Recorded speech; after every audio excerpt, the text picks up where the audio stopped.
Welcome to Environmental Ethics. My name is Mark Thorsby, and today in this video we're going to be talking about an excerpt from the work of Henry David Thoreau that's been titled Walking in our anthology. And it's about nature, wildness, and human flourishing. So thank you guys very much for joining the video. I'm excited for you to be here. What we're going to be talking about, this is the first video in our discussion of American non-anthropocentrism. Non-anthropocentrism, again, is the idea of a non-human centered ethic. And we're going to be looking at Thoreau as an example of non-anthropocentrism. Though we should mention from the beginning that Thoreau is not an ordinary philosopher. He's definitely, I think, a philosopher in the larger general sense, but he's not an academic philosopher per se. But maybe that's precisely what we need, and that's precisely the kind of voice we need to hear from in order to jostle us out of anthropocentrism, if that is indeed what we need to be awoken up from. Now, who was Henry David Thoreau? Henry David Thoreau lived from 1817 to 1862, and he's a really important figure within American literature. And I would say in philosophy, though he's really regarded for his insights into nature and society. He was a leading member of what you might call the New England Transcendentalist movement, who championed the idea that nature is a source of truth and moral clarity. His primary work, the work for which he's most known, is called Walden, and it reflects his philosophy of living simply and living in a self-reliant way. In fact, he wrote the book for 2 years while he lived next to Walden Pond. And he also is famous for an essay he wrote called Civil Disobedience that inspired countless movements for social change. Thoreau's legacy continues to resonate even today in discussions of environmentalism, individualism, human and nature relationships, and also within the discussion of civil disobedience. Our passages are coming from a text that was actually published in 1883 after his death called Excursions. So let's jump into it, maybe a little bit about his biography and his influence.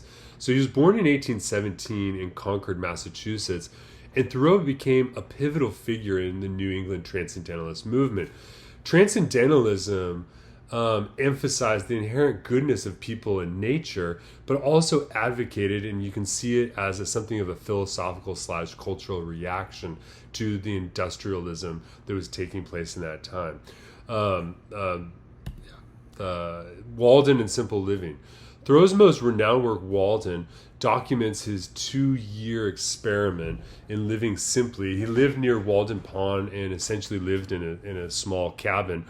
And while he was there, he would, of course, hunt and get all of his natural resources from the environment. But he also spent time surveying the wildlife and the wilderness area around him.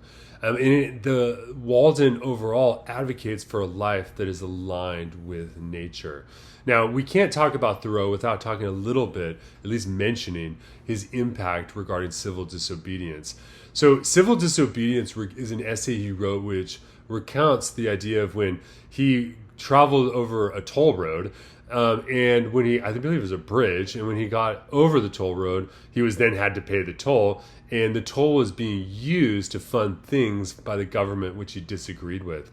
He refused to pay the toll and was thrown in jail. And he wrote this essay about the idea that it's essential and important, and we have a moral obligation to oppose laws which are unjust.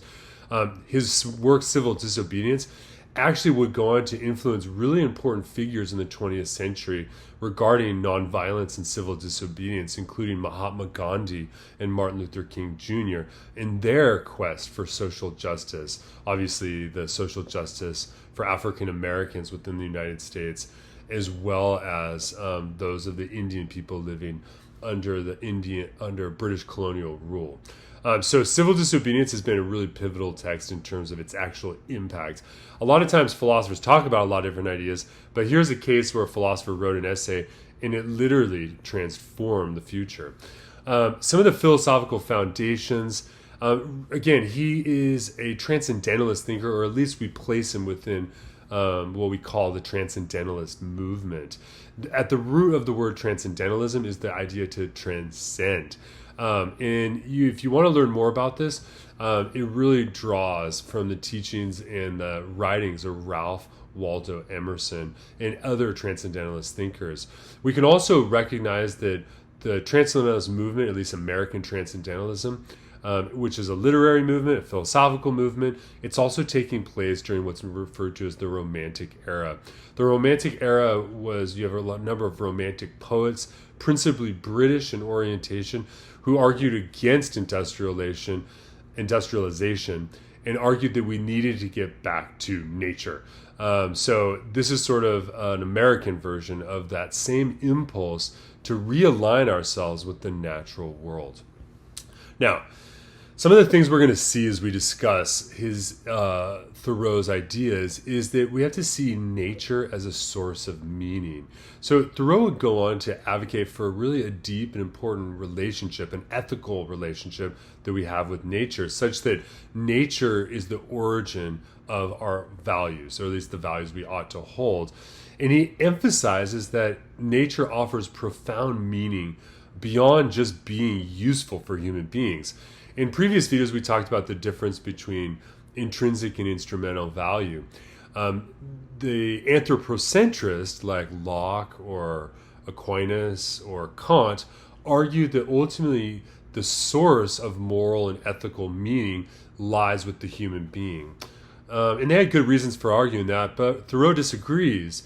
Thoreau's view is that ultimately the source of meaning for ourselves and ultimately the source of ethical value and moral life lies with our relationship to nature.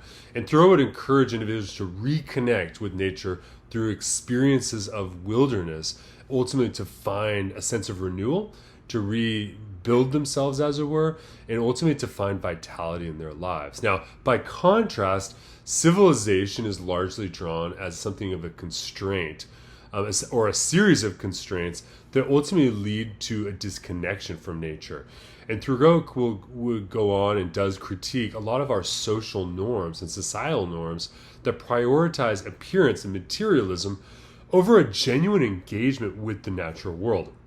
He argues that civilization and society overall is actually creating a type of estrangement or alienation that ultimately diminishes human potential and, for our purposes, our ethical and moral clarity and our values. So, at the very core of what we're going to be talking about is Thoreau's call for a connection with nature. We need to get reconnected with nature. In Walking, which is the text that we're going to be looking for, the excerpt we're looking at, Thoreau argues for an essential relationship between humans and the natural world, emphasizing that our well-being is intertwined with wilderness, or wildness, I should say. I'm saying wilderness and wildness, but wildness, I think, is the right term there. He asserts that wildness nurtures vitality and ethical clarity and helps us shift from a civilization-centered view that actually recognizes that nature has an inherent intrinsic value. One of the maxims that Thoreau's going to give us is that in wildness is the preservation of the world. And this encapsulates his belief that engaging with the wild not only enriches our lives, but it also preserves the essence of culture and community itself. So to put it this way, even Thoreau's views here are really going to be critical of our overall civilization. And before we begin, I want you to just think about for yourself the type of materialism that may organize your own life. Thoreau is against materialism, and I think today our society, at least within American society, which is where I am at, and probably many of you are at, is a highly materialistic society. We often, for instance, talk about capitalism as being one of the central tenets of our cultural organization. But capitalism, ultimately, as we saw in our previous video, sees nature as a source of private property and sees nature as just a utility, a resource, a set of tools for us to use in order to construct the things we want. Now, it's not wrong, I don't think, on Thoreau's view, to create things or to use natural resources, but ultimately, if we align ourselves to only interact and see a relationship of nature that's centralizes the natural world and the environment as just a resource, then there's something deeply impoverishing about that view. And this is the kind of thing that Thoreau is reacting against in his own day, but something that we should take away from Thoreau to think about our own place in society, in our own culture today, and the sorts of values we have. Now, our selection opens with these words by Thoreau. He writes, "I wish to speak a word for nature, for absolute freedom and wildness, as contrasted with the freedom and culture that's merely civil, to regard man as an inhabitant or a part and parcel of nature rather than a member of society." So from the very get-go, Thoreau is asking us to see ourselves as a part of nature and not to see ourselves as just a member of society and observers of nature or cultivators or stewards of nature, but to recognize that we ourselves are part of nature. And therefore, there's something in the natural world that is incredibly important for us, both in terms of our development, our moral values, but also in our sense of identity itself. So Thoreau's going to advocate for a really different perspective. Now, he's going to use, for instance, just to give you an example, the image of Romulus and Remus. Now, Romulus and Remus is a part of Roman mythology.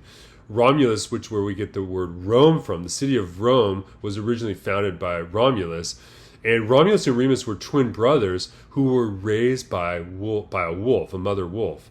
You can see in this image here, the two infants are sucking on the teat of a wild wolf. But Thoreau wants us to recognize that because ultimately civilization begins from nature. So the beginning of something as great and grand as the Roman Empire begins with, metaphorically and literally, with nature and the natural world. And Thoreau wants us to return to that. So what we're really talking about here is recentering the human being in nature, finding ourselves as a part of the natural world rather than seeing the nature as just a tool we use. So humans, number one, are part of nature. Now, we know this naturally, that irony there, a little pun. But Thoreau argues for a perspective that sees humans as a part of the natural world and that our existence is intertwined with the environment. Think about the idea that you are breathing air that was created by trees and plankton in the ocean.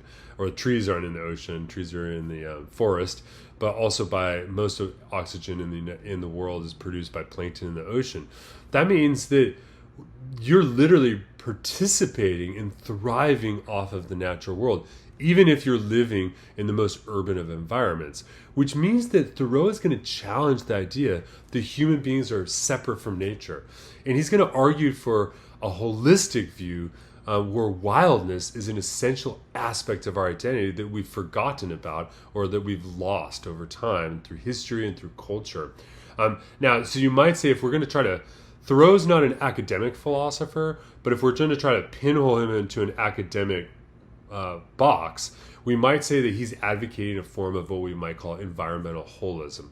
We'll talk about that in future videos, but that's one area. We'd also probably say that he is advocating a view of non-anthropocentrism. Again, non-anthropocentrism is the idea of a non-human-centered ethics. The center of his ethics is nature rather than the human being. So he has this call, this phrase that he uses, which is, in wildness is the preservation of the world. So think of something which is wild. Think of an animal which is untamed, for instance. Maybe you can go on a walk after this video through a natural wilderness or through a forest or just on a hiking trail, and you'll see the birds themselves are wild. The animals are wild. The insects are wild. That there is, as it were, a dimension of their existence which we don't have and that we seek to tame. But Thoreau's view is that wildness, this aspect of the natural world, is essential. And it's essential for the preservation of the world and essential for our own sense of self. He argues that the essence of life hinges on our connection with this wildness, asserting that both cultures and individuals ultimately derive their life force, their vitality, from nature and the natural world. This relationship underlines the importance of preserving wild places as essential for human flourishing, and ultimately for a form of moral and ethical clarity that recognizes the true source of where values arise from. Let's keep going here. Let me take some water. He actually writes, "The West of which I speak," and I'll stop there. Well, he says, "The West of which I speak is but another name for the wild." Now here, think about the American West. We have to remember when he's writing this. He's writing this in the 1800s, in the 19th century, and he's writing it during a period of Western expansion through the North American continent. Of course, we know that by the 1800s, much of the, quote, West had already been, quote, settled. But his view here is to see these two as synonymous. And he'll even go on to contrast this, the West, particularly the Western wilderness of the American wilderness, and contrast it with, for instance, the forest of Europe and the forest of the Greek forest, and the way in which they had not been preserved and that they had ultimately been destroyed. So there's something in the American experience for Thoreau that's essential for all of us to grasp onto and to rekindle. And this is the notion of the wild. He writes, "And what I've been preparing to say is that in wildness is the preservation of the world. Every tree sends its fibers forth in search of the wild. The cities imported at any price, men plow and sail for it. From the forest and wilderness come the tonics and barks which brace mankind." Think about, for instance, as I'm reading this, I'm imagining the first people who would go to try to attempt to climb Mount Everest, or people who would travel the seas to find places that had never been settled. In this experience of finding nature that's untouched by human beings, and the way in which this rekindles something which has been lost through our culturation and through our history and through the development of our civilization. There's a way in which you might think Thoreau, as a transcendental philosopher, wants to somehow help us transcend our current condition and find, or to go back to something which is more true and essential and central to us. He writes again and again, "Give me wildness," right? So he doesn't want to be tamed. He doesn't want to be cultured. He doesn't want to walk through nature and listen to music. Of course, he wasn't able to do that. But most of us, if we go hiking or jogging, will listen to music and things like this. Not so, says Thoreau. He says, "Give me wildness." So, why? Because wildness ultimately nourishes us. And it nourishes us against the drain that civilization is creating and the alienation. So Thoreau views wildness as a source of nourishment that invigorates the human spirit. He emphasizes that engaging with nature can refresh and revitalize our lives, and contrasts this with the exhausting demands of a civilized society. Hopefully, you yourself, all of us live on Earth, and so all of us have access to parts of the natural world. But most of us today live in highly urban environments that are very curated and artificial. Hopefully you have, and most of us have experiences and can think back for ourselves when we have had experiences in nature and the way in which they provide us a sublime experience, a way of understanding things which are true and important that we may have lost and we seem to lose in our daily life. Right? Civilization, at least in his way, has a sense of draining our energy. It enervates individuals and saps us of our life. It creates for us a condition in which we might use the term, we have become estranged both from nature and ourselves. We've become alienated beings. Think about just the daily life for most people who live in Western urban societies. and I say Western, I shouldn't use that term, because pretty much most people in the world now do live in urban environments across the entire globe, east or west. So we should drop those terms and just focus on development. We live in an industrialized environment. Most people wake up every morning, to an alarm clock or something. They will jump in a car or some sort of vehicle, a machine, travel to work where for 8 or more hours they have to toil, usually with machines. And then they get back in a machine, drive home, and then try to relax. How do most people relax? Most people turn on the television, or maybe today they use their phones and they flip through what's on the news feeds or what's on TikTok or whatever kind of social media platform you might be using. But think what's happening there. All of these, we're engaging, all of our experiences are being curated through an engagement with technology and through industry. And this as a result is cultivating a perception of the world that is probably false. Keep in mind that most of the things you're reading online, most of the things you're seeing on television are produced precisely in order to make money. If you're living in a capitalist society, as most people in the world are. This means that a lot of the values in the sense we have of what matters in life, what the meaning of our lives are, is a perception that is generated through a worldview that's organized by technical apparatuses.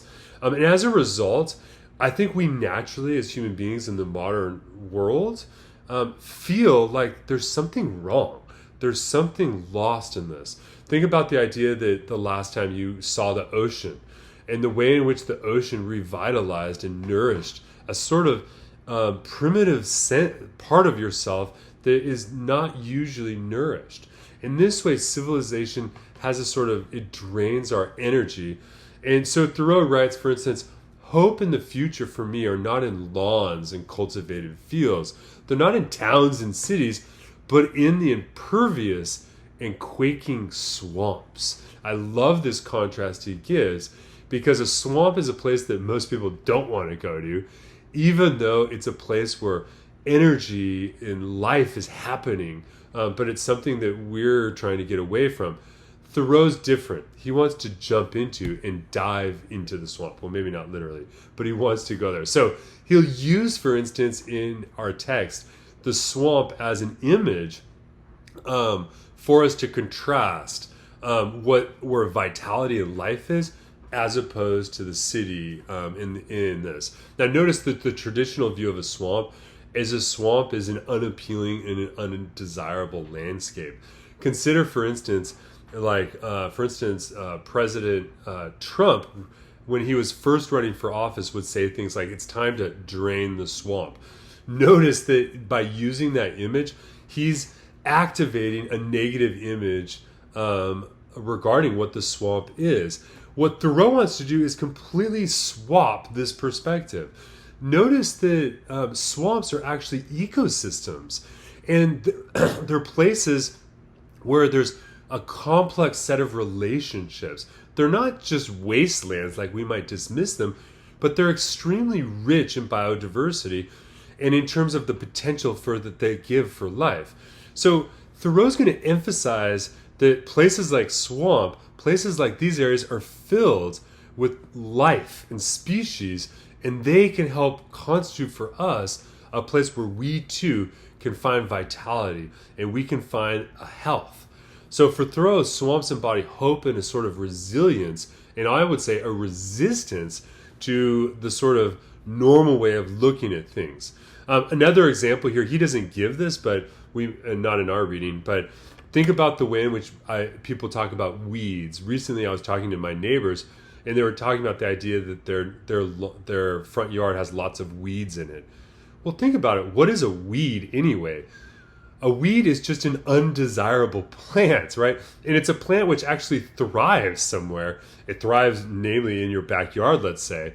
But weeds, we see them as bad things. But notice that a weed ultimately has a wildness to it. We can't control them.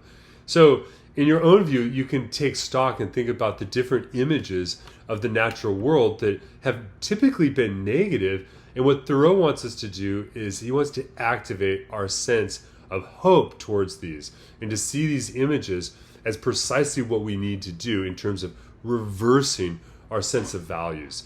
Now that means that his conception of wildness reveals both ethical and aesthetic values.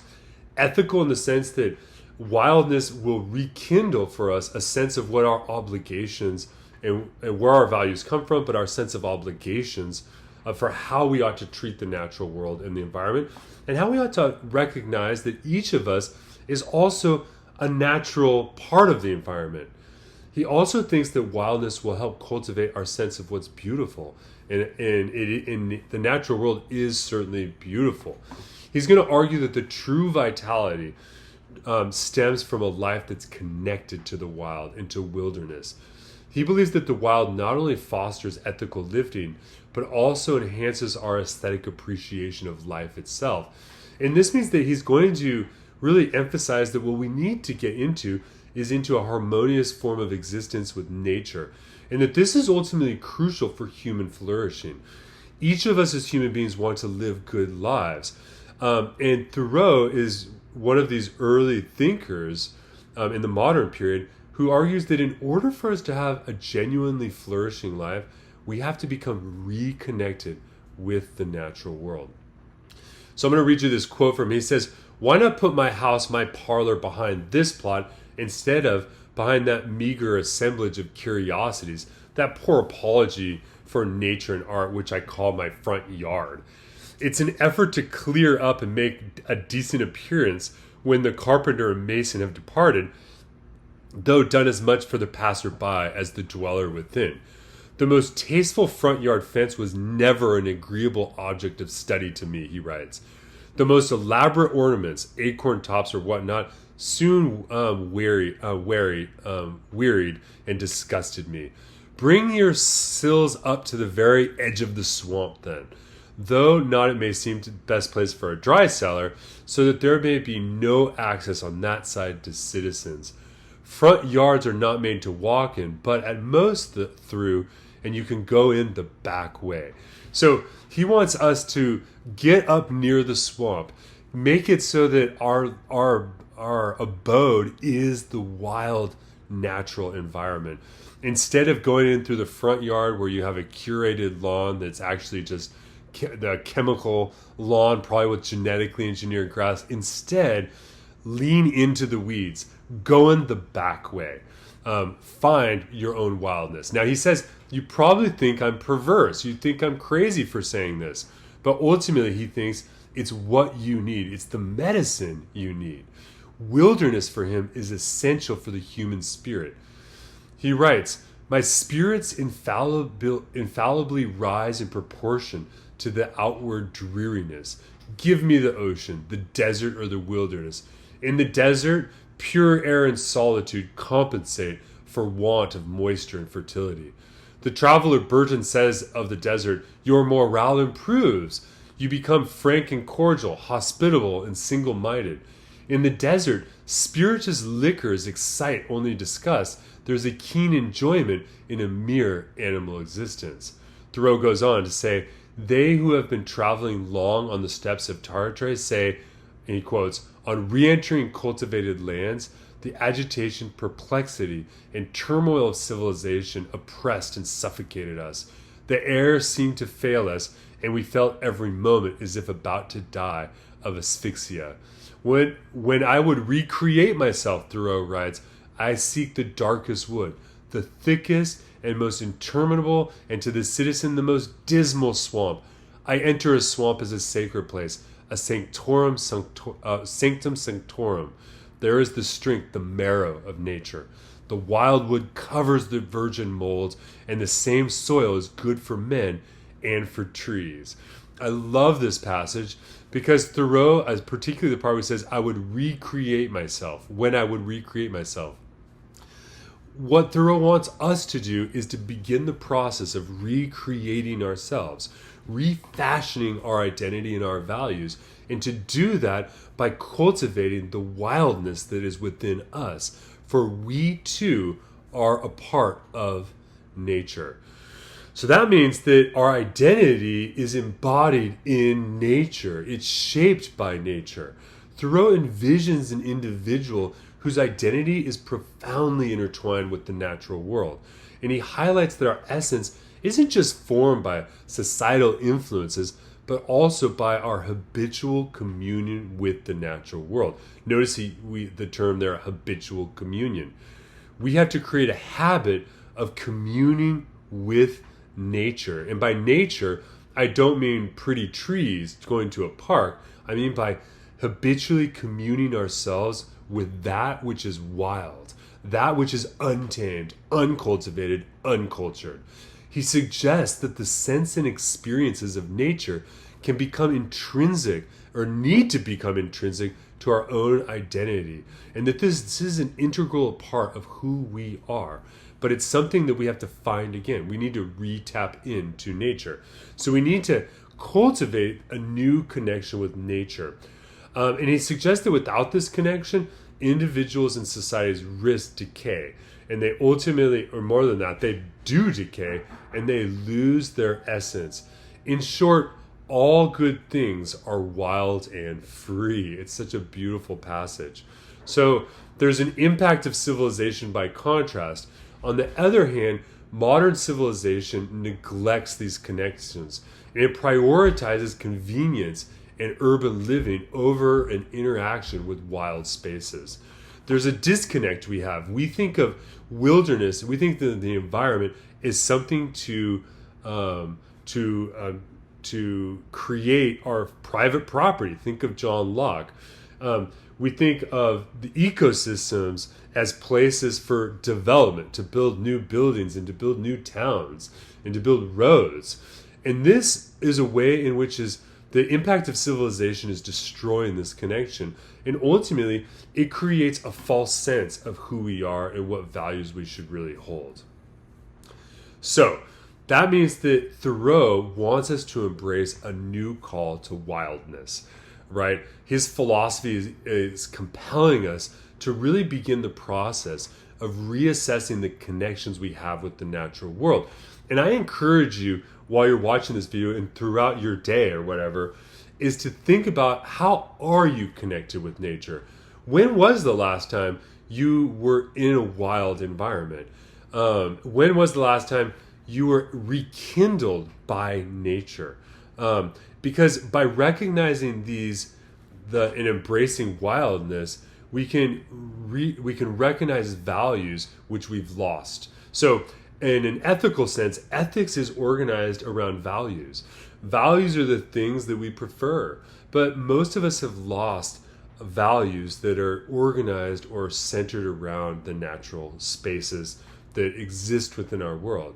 Now, maybe you live in the middle of a city, and maybe you don't have a car and you have no way to get to the natural world. Well, look up then.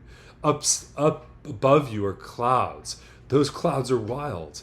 Look around. There are birds which are living according to their own impulses, and they too are wild. There is a piece of you which is also like that. And Thoreau wants us to tap into that.